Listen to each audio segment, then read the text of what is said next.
오늘도 공부 루틴 채널 길. 2024년 제35회 공인중개사 1차 시험. 61번부터 65번까지 문제 지금부터 시작합니다. 각 문제의 정답과 해설은 문제 낭독 후 5초 뒤에 알려드립니다. 나도 맞춰볼 수 있는 시간 함께 풀어봐요. 61번. 민법상 유치권에 관한 설명 중 틀린 것을 고르세요. 1번. 권리금 반환 청구권은 유치권의 피담보 채권이 될 수 없다. 2번. 유치권의 행사는 피담보 채권 소멸시 후의 진행에 영향을 미치지 않는다. 3번. 공사 대금 채권에 기하여 유치권을 행사하는 자가 스스로 유치물인 주택에 거주하며 사용하는 것은 특별한 사정이 없는 한 유치물의 보존에 필요한 사용에 해당한다. 4번.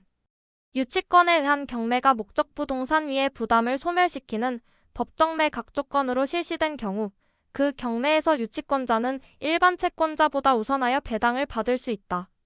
5번. 건물 신축 공사를 도급받은 수급인이 사회통념상 독립한 건물이 되지 못한 정착물을 토지에 설치한 상태에서 공사가 중단된 경우 수급인은 그 정착물에 대하여 유치권을 행사할 수 없다.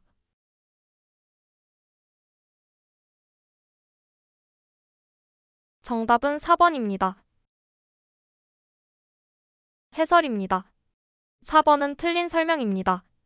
유치권은 물상대위권이 인정되지 않으며 경매대금에서 일반 채권자보다 우선하여 배당받을 수 없습니다.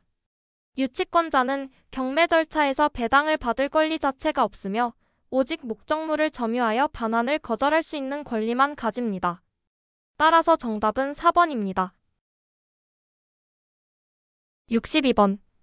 저당물의 경매로 토지와 건물의 소유자가 달라지는 경우에 성립하는 법정지상권에 관한 설명으로 옳은 것을 모두 고르세요. 기억. 토지에 관한 저당권 설정 당시 해당 토지의 일시 사용을 위한 가설 건축물이 존재하였던 경우 법정지상권은 성립하지 않는다. 니은. 토지에 관한 저당권 설정 당시 존재하였던 건물이 무허가 건물인 경우 법정지상권은 성립하지 않는다. 디귿. 지상 건물이 없는 토지의 저당권을 설정받으면서 저당권자가 신축 개시 전에 건축을 동의한 경우 법정지상권은 성립하지 않는다. 보기 중 옳은 것을 모두 고르세요. 1번. 니은. 2번. 디귿. 3번. 기역 니은. 4번. 기역 디귿. 5번. 기역 니은 디귿.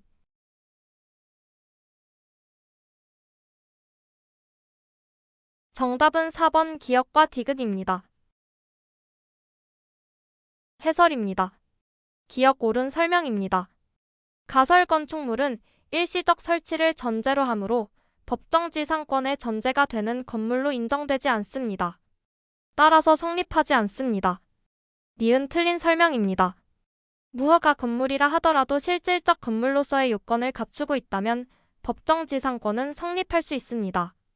판례상 무허가 여부가 곧바로 부정요건이 아닙니다. 디귿 옳은 설명입니다. 건물이 없는 토지의 저당권 설정 후 저당권자의 동의 하에 건축한 경우에는 관행상 건물에 대한 소유가 예상되므로 법정지상권은 성립하지 않습니다. 따라서 정답은 4번 기역 디귿입니다. 63번 갑은 2020년 1월 1일에게 1억 원을 대여하면서 변제기 2020년 12월 31일 이자는 연 5%로 매달 말일 지급하기로 약정하고 그 담보로 당일을 소유 토지의 저당권을 취득하였습니다. 을이 차용일 이후부터 한 번도 이자를 지급하지 않았고 갑은 2023년 7월 1일 저당권 실행을 위한 경매를 신청하였다. 2023년 12월 31일에 배당 절차에서 배당 재원 3억 원으로 배당이 실시되었는데 갑에 총 1억 2천만 원의 채권 신고서를 제출하였다. 갑의 배당 금액은? 갑보다 우선하는 채권자는 없으나 2억 원의 후순위 저당권자가 있고 공휴일 및 소멸시효와 이자에 대한 지연 손해금 등은 고려하지 않음. 1번 1억 500만 원 2번 1억 1천만 원 3번 1억 1,500만 원 4번 1억 1,750만 원 5번 1억 2천만 원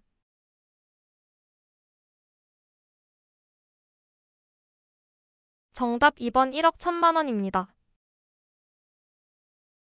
해설입니다. 원금 1억 원. 이자 계산은 2020년 12월 31일까지의 약정이자은 연 5%로 1년간 500만 원. 지연손해금 계산 기간은 원칙상 지연손해금은 2021년 1월 1일부터 2023년 7월 1일까지 인정. 이자 약정이 있으므로 지연손해금 역시 연 5%로 적용. 계산 기간은 약 2.5년 곱하기 5%는 약 1250만 원이지만 배당 기준은 경매 신청일까지의 이자만 보호되므로 2023년 7월 1일까지 최대 1년분만 인정. 즉 인정 가능한 이자는 최대 1,000만 원으로 계산. 총 배당 청구액은 1억 더하기 1,000만 원으로 1억 1,000만 원. 배당 재원 3억 중 후순위 2억 있으므로 전액 배당 가능. 따라서 갑의 배당 금액은 1억 1,000만 원, 정답은 2번입니다. 64번. 근저당권에 관한 설명으로 옳은 것을 모두 고른 것은? 기억. 채무자가 아닌 제3자도 근저당권을 설정할 수 있다. 니은. 피담보 채무 확정 전에는 채무자를 변경할 수 있다. 디귿. 근저당권에 의해 담보될 채권 최고액의 채무의 이자는 포함되지 않는다. 1번. 기억. 2번. 디귿. 3번. 기억 니은. 4번. 니은 디귿. 5번. 기억 니은 디귿.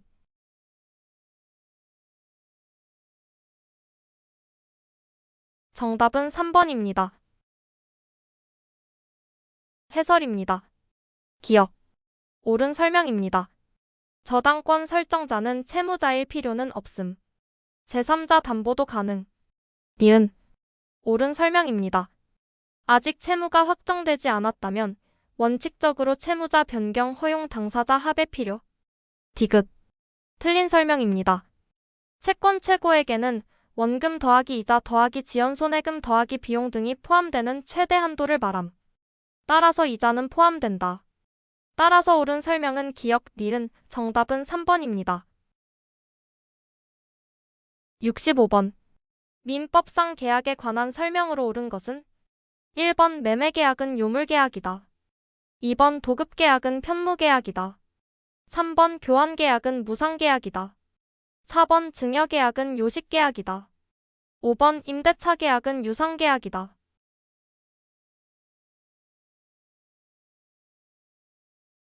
정답은 5번입니다. 해설입니다. 1번. 틀린 설명입니다. 매매는 낙성계약입니다. 즉, 계약 성립은 당사자의 의사합치만으로도 성립하며 물건의 인도는 필요하지 않음. 2번. 틀린 설명입니다. 도급계약은 쌍무계약입니다. 도급인은 이를 완성할 의무가 있고 수급인은 대금을 지급할 의무가 있음. 3번. 틀린 설명입니다. 교환계약은 유상계약입니다. 쌍방이 대가를 주고받기 때문. 4번. 틀린 설명입니다. 증여는 원칙적으로 낙성계약입니다. 다만 약정증여의 경우 일부 요식요건을 요구할 수 있음. 5번. 옳은 설명입니다. 임대차는 임차인이 차임을 지급하고 임대인은 사용수익을 허락하는 계약으로 대가관계가 존재하여 유상계약임. 따라서 옳은 설명은 5번입니다. 오늘도 채널 길과 함께 해주셔서 감사합니다. 다음 영상에서는 66번부터 70번까지 함께 풀어봐요. 공부 루틴은? 채널 길. 구독과 좋아요는 영상 업데이트에 큰 힘이 됩니다. 감사합니다.